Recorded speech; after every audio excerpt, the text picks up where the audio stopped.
ఒక్కసారి అమ్మా నాన్నతో మాట్లాడి, అమ్మా ఎలా ఉన్నావు, ట్యాబ్లెట్ వేసుకున్నావా, బాగున్నావమ్మా, అత్తయ్య బాగున్నావా, ఆమె గదిలో ఆమె వస్తుంది అల్లాడు. ఒక్కసారి కోడలు అదే ఇంట్లో ఉండి అత్త దగ్గరికి వెళ్ళదు, అదే ఇంట్లో ఉండి ఏమండి అత్తని మామని పలకరించినటువంటి కోడళ్ళు ఉన్నారు.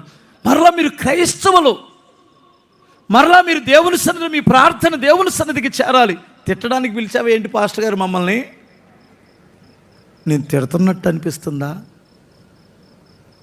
ఎవడో ఒకడు చెప్పాలి కదా. ఏంటన్నా టైం చూశారు, వేస్తున్నావా బ్యాగ్లో, ఏయ్ బిగ్గరగా స్తోత్రం చెప్పాలి ఒకసారి.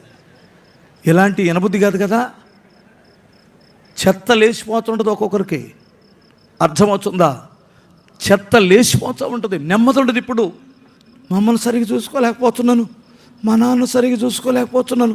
చచ్చిపోయిన తర్వాత, వాళ్ళు చచ్చిపోయిన తర్వాత ఏమనిపించింది అంటే, అసలు మా నాన్న మమ్మల్ని ఎంత పెంచాడు, నేను మా నాన్న సరిగ్గా చూసుకోలేకపోయాను.